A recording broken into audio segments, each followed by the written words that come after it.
You're listening to the SEO Mindset Podcast. Now, we are not your typical how to do SEO podcast. No, we are not. With the help of our guests, we cover those all-important topics around career development, personal growth, and mental health for those working in the SEO industry. You got to be working on your own internal algorithm. Like what we did there. So if you like the sound of our podcast and you think this is a bit of me, shall we crack on with this week's episode?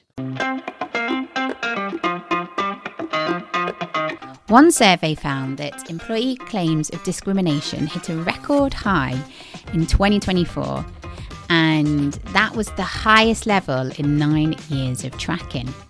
Another survey found that 40% of discrimination cases are never reported, and another survey found that 45% of workers aren't even aware their company has an anti-discrimination policy. I will pop a link in the show notes to those surveys, but just let those numbers sit with you for a second. This week on the podcast, I'm joined by Laura Iancu, founder of Searchpedia, the SEO Gal at Octopus Energy, and a proud member of Women in Tech SEO and Neurodivergence in SEO. She refers to herself as a bit of a search activist, meaning she doesn't just talk about making search better, fairer, and more useful. She walks the walk.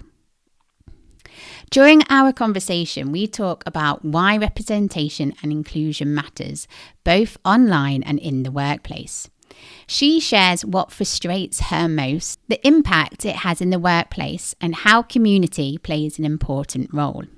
She also shares practical tips for people who feel excluded and how we can all be better allies. As this is such a big topic, I have decided to do a part 1 and part 2. This week is part 1 of the conversation, where me and Laura have a bit of a heart-to-heart and put some worlds to right.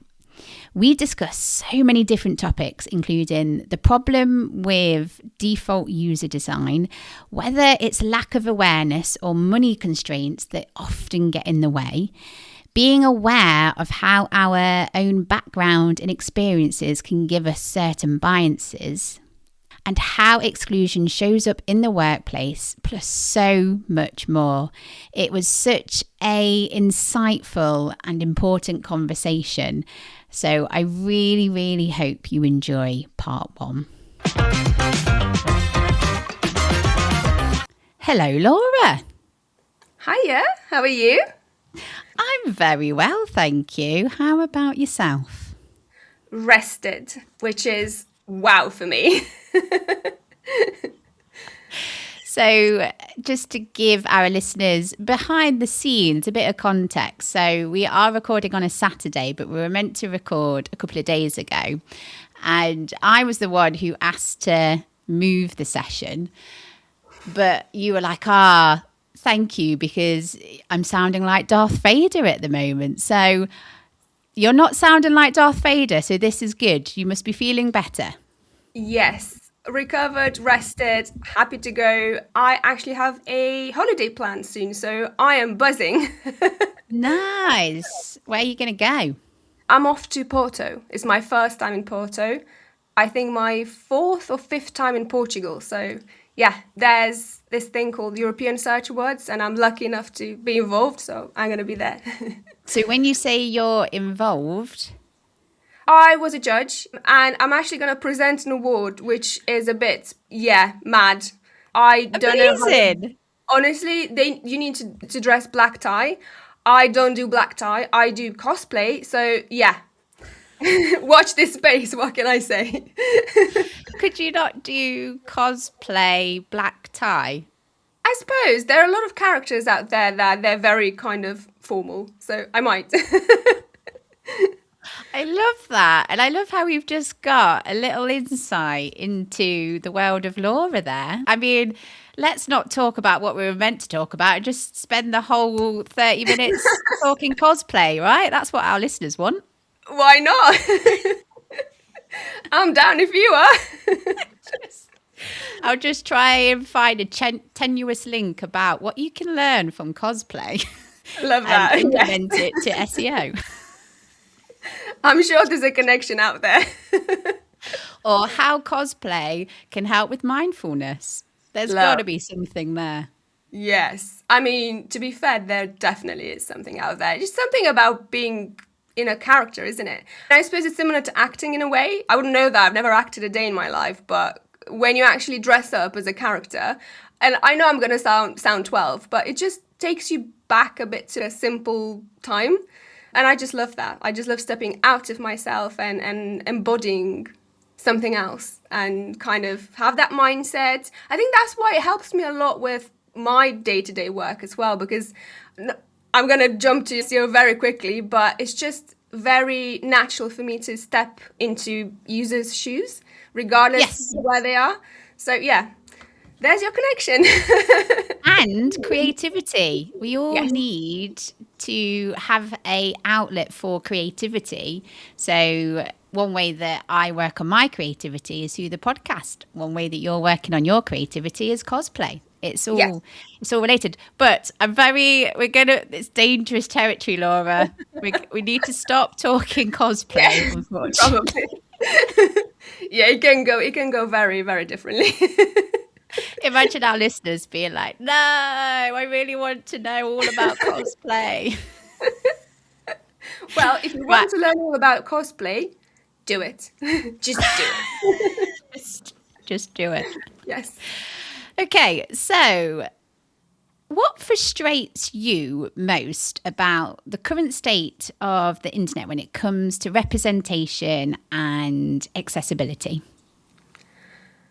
Wow, yes, we're getting, very, very deep into this already. So there's plenty to sort of address, but I think one of the most frustrating thing about it for me has been seeing the same sort of global product, right, built around a very standard default user that speaks the same language, is from the same culture, has the same needs as everyone else, and yada yada, you can name it, right?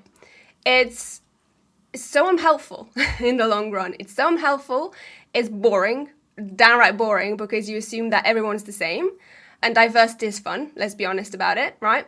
Just step out of yourself a bit and see how fun it is. And how it's been sort of promoted as of late, where I feel like people don't necessarily look at it structurally, but they look more of it as an image thing. I don't know if that makes sense. You know, slapping a green leaf or something, or a flag, or just to sort of like show that you're there representing and supporting some other voices rather than the standard default user. And I think, that's something that frustrates me a lot, especially because I have had conversations with business owners to kind of see where they stand. And it's not an isolated behavior. It's not something that we're just noticing as users and people on the internet. We use it. We actually see a lot as professionals. And then obviously you try to challenge it, and then it can become something constructive, but a lot of times can become a very difficult conversation. You might lose a client, but to be fair, I don't necessarily regret if I lose a client over that. I do regret not being able to make my point across, but then I also understand that we're different people. So it's a fun one. We can get into it quite deep, I guess. I think, sadly, it is really frustrating because I can think of examples when you really care about something, or you feel really passionate about something and you want others to, but for whatever reason, it's just not landing, or they don't seem to see the importance, and that is frustrating. So I wonder, do you think it comes down to money, prioritization, or is it just a lack of education or a lack of awareness? It's a very interesting question, because I think it really depends on the situation. I feel like there are people who have the awareness, they're very much aware, but they are restricted by the budget, if you want to put it that way. They have to release something fast. yesterday, release it yesterday kind of thing, you know, that urgency that happens with marketing in general and this world with the business world, I suppose, where we live.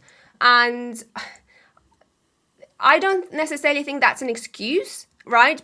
Because the more you practice what you know, the more it becomes a habit, natural. It becomes the default setting that you're in, right? And I feel like there's no excuse of not practicing this. Even if it's on borrowed time, even if it's on it's something that you have to start from somewhere. And if you have that awareness already, but you think, oh, I can't do it because of the budget, you can do it in bits, like a drip there, a drip there, a drip there, until it becomes the norm kind of thing. So straight away what I'm thinking is, if budget constraints or money finances is an issue, maybe rather than shutting it down altogether, it's a conversation where you say, I really see the importance of this, I really want to do it, but obviously can we have a talk about what can be achieved with this amount of resource, this amount of budget, and then kind of work it back that way? Yeah, reverse engineer it, you know, whatever works, I suppose. But I think the most important thing here is to have the mindset of doing so. Yes. That's the thing. As you said, lack of education. It might be a case of coming from a place where, think me, for example, I grew up in 1989. Sorry, I was born in 1989, so former communist Romania. All right, I grew up in a country that had no diversity at all, apart from Roma people, Romanians, some Hungarians, but we were all growing under the same umbrella. We all spoke the same language. We were kind of there. We didn't look different. Very, very little differences between the way we looked, right?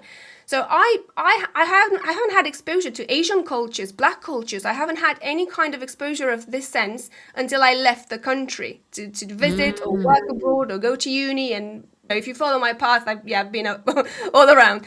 But that's the thing. I left with an open mindset. I left with I want to learn about it. I'm curious about it. I come from a place of acceptance, because I am traveling to these places and I'm going to be exposed to this culture that already exists there. I'm not there to change the world or bring my Eastern Europeanness in there necessarily and shove it down people's throat, right? I want to learn about you first, because I'm on your territory, per se. I don't really believe in boundaries, but I suppose when a population is established in a certain place, you are actually going on, you know, on their territory at the end of the day. So yeah, I think the whole point I'm trying to make here is, regardless of your education and background, okay, there's no excuse of being a decent earthling, because we actually mentioned this. You just have to come from a place of curiosity. Oh, and also, if you find out that something's not quite what you expected, right? Or let's say you had an idea about a certain community, because these things can be inherited from education, background, family, school sometimes, and so on. Challenge that. Challenge that status quo, and also don't be defensive if you've been corrected. Just accept it, take it for what it is, and learn from it. So yeah, I'm sounding a bit like, I like to call myself a bit of a search activist, and I think you can kind of see it coming out of me right now. Definitely, and it's really, it's lovely to see your passion, and it's really obvious that you really care about it. But we need to be having these conversations, because there might be people who are listening who are like, a light bulb moment for them of, okay, yes, this is a area that I really need to look into. I suppose there's understanding your own biases, isn't there? Because not everyone has the same upbringing, not everyone has the same experience, not everyone has the same access to certain things. And I suppose there's also an element of checking your own privilege, isn't there? And please say it louder. Check your privilege. Check your privilege. Yes. So we're talking about online and how it can show up, but I'm guessing it can also show up in the workplace, can't it? Yes. What? Really? Oh, I did not know that. Sarah. So for the purpose of keeping this civil, yes, I'm not gonna lead with my own examples, but yes, okay. it can show up quite badly in the workplace, and I think it's a combination of things, right? It's things like not learning how to pronounce someone's name properly, for example, and just avoiding to say it out loud or even address that person, right? So imagine you're working with an immigrant, right? Someone coming from, I don't know, let's say an Asian state, where obviously we're Westerners, right? We use our own alphabets. We have Cyrillic, we've got the Latin alphabet, so we're aware with how we pronounce things, and we can kind of get it when we're from Europe, or the US, for example. But when you work with someone from Asia, for example, and I've had that experience, right? I worked at uni in Asia for a year in China, and I was telling you actually this about I was talking about this before we started recording, but I feel like it's worth mentioning it here as well. Just the effort that I made learning. Sorry, Darth Vader coming up. Oh no, Darth Vader is here, folks. Oh no, yes, my voice, sorry. Recovering. So what I was going to say is the effort that I've put into actually learning my colleagues' names. Because I worked in a uni, and obviously I was the only Westerner there. There was no one else like me, no one looking like me, no one speaking like me, no one with a Western name. So I found it a bit shocking that people would introduce to me with their English names. And I'm like, but you're not English. Like, why are you using an English name? Let's learn your actual name. I'd like to know you. I'm here. I want to know your culture. I want to know you. So yes, I was there practicing Chinese names. So I feel like if someone can do something like that, and it wasn't hard. It literally wasn't hard. And I think you would agree with me that it's not hard to actually just give the extra seconds and actually learn how to say someone's name, right? Exactly. And imagine that in a workplace here or anywhere around the world where you have someone with a different name and not being addressed because or they feel marginalized. It's as simple as that. So something that I'm always hot on is whenever I have a guest on the podcast, I always make sure that I ask the question of because I want to make sure that I get their name right, because that's 101, isn't it? Yeah. Or when I was moderating at Brighton SEO, when I was introducing the different speakers to the stage, I wanted to make sure that I got their names right. And it's something that might seem really small, but it's not. It can make a huge impact. And just by sort of saying to someone, I really want to know how to pronounce your name, or just being honest and being like, I'm a bit unsure of how to say your name. Can I check? And then as long as you're trying, and also the other side of this is you might make a mistake or you might not get it completely right because of different ways of people speaking and languages and things like that. But the key thing is at least you've tried and you've asked the question. Absolutely. Absolutely agree with you. And I can't believe I need to add this in 2026, but learn people's pronouns. It literally doesn't take long, and it can make such a big difference in how the sort of connection that you establish with someone, and just saying that, hey, yes, this is us, we see each other, right? It's an extra layer that I think a lot of people, especially in the workplaces, they tend to ignore or take it by default because someone looks a certain way. They just assume.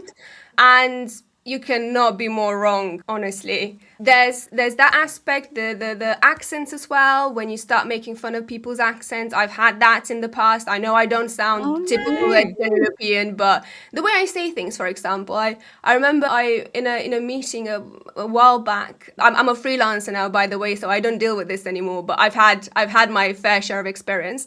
But the way I said banana at some point, I don't know, something about banana. I can't remember. Sounds fine to me. No, but apparently I said something like banana, or I don't know. I appreciate in the moment. It was a fun thing, right? But then it was the entire day, and it just made me aware of how I spoke. And I know it came from a place of like probably trying to connect. I honestly, I didn't take it as ill-intended, but hearing it throughout the day, it just made me so aware of how I speak. And I was like, I don't like this. I know it's coming from a fun place, okay, but once is enough, perhaps. And I get that it's never...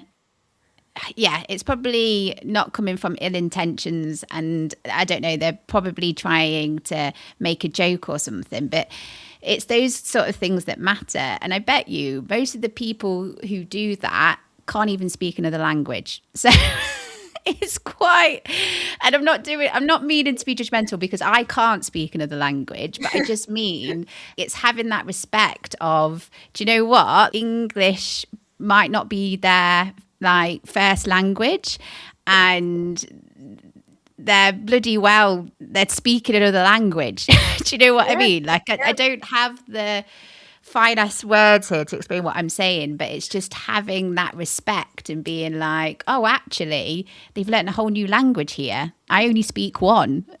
We are going to have to go to a short break.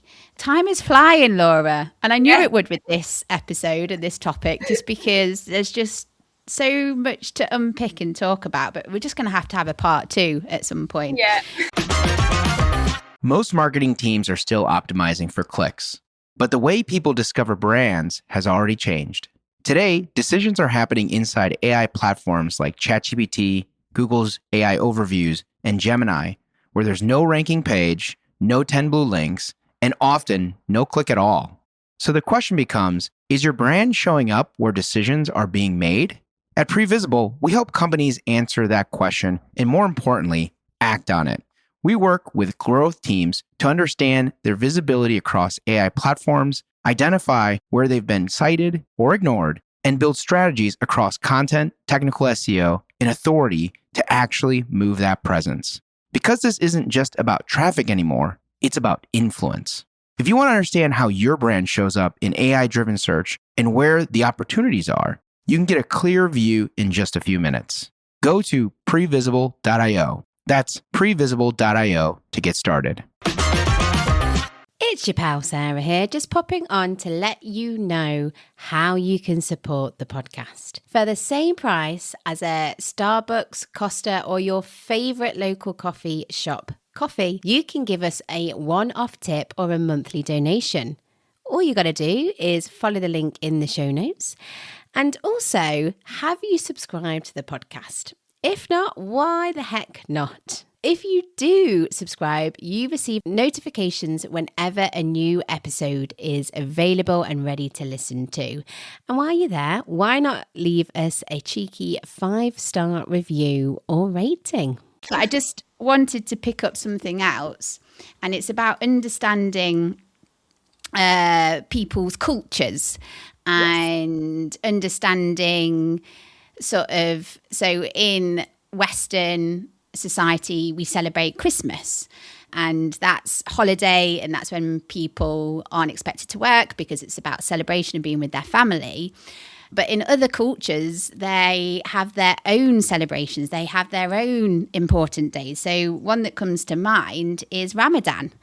And it's about having the awareness of what someone is celebrating, what someone is going through, because during Ramadan, for example, there is a fasting stage, and just by being empathetic and thinking, okay, this person, they're celebrating Ramadan, they're fasting, how can we make that time easier for them? So being aware, when is the best time to jump on a call or record a podcast, for example, but when to be respectful of their time. And I don't know, maybe they've got different celebrations going on when Ramadan comes to the end, being respectful of that day.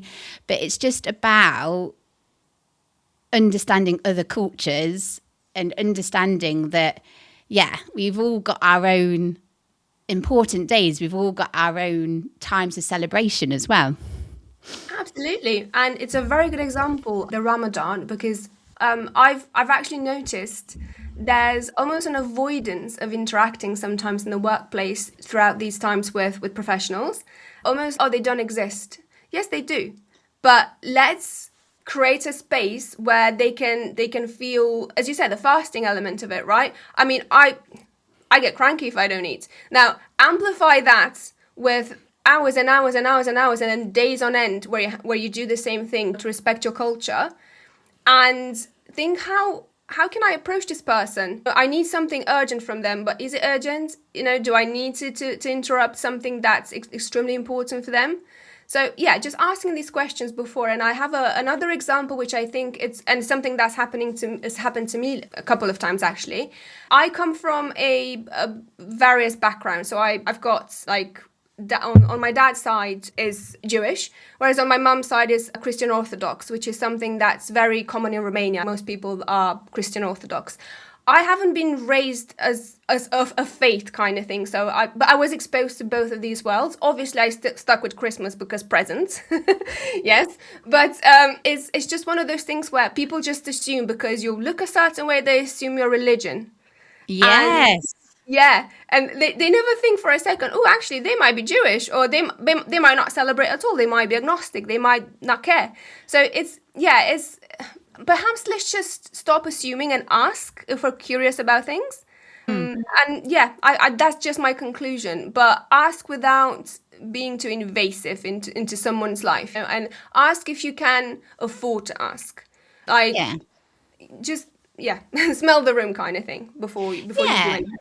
I think it's all context at the end of the day. If it's being respectful, and it's about not being too invasive, but you can still be curious, can't you? And especially if someone brings up, for example, let's keep with Ramadan, and maybe you ask them for something and they sort of mention, I've got this going on because it's Ramadan. Because they've kind of opened up the conversation, you could be like, oh, yes, of course, do whatever you need to do. And then you could be like, could I just ask a question? And then you're giving them the space to say yes or no. And then if they say yes, be like, tell me more. So me and Tasmin have had lots of wonderful conversations about cultures, religion, lots of different things. But it's about being respectful. And of course, me and Tasman's relationship we're really close friends. So we've built that up over the time. So you've got to be careful. You've got to know your audience. It's like there's certain questions that you can ask your best mates that you wouldn't ask a stranger. And it's the same here, isn't it? It's being respectful and knowing what is right. And there's a wrong and right way of approaching this as well. Right. I'm going to be not stern, but let's take a break because we're over. I mean, this is a really good conversation. I'm really enjoying this. Good for my soul. But let's take a short break and join us for part 2, where we'll be getting more into this and we'll be giving you practical strategies, because that's what we do on this podcast, about what you can do to be more inclusive and be a better Earthling, as you said earlier. Yes.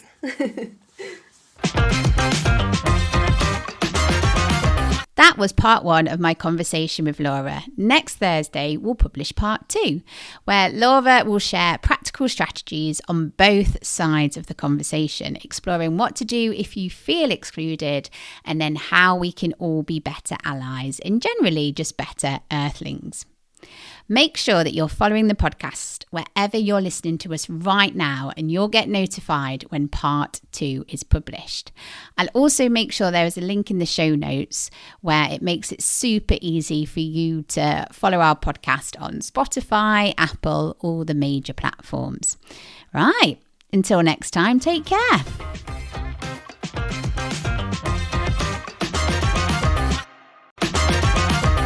Search has changed, but most strategies haven't. If you're still measuring success purely on rankings and clicks, you're missing where real decisions are happening. Previsible helps brands understand and grow their visibility across AI platforms so you're not just present, you're chosen. If you want to see where your brand stands and how to build trust in AI-driven search today, visit previsible.io.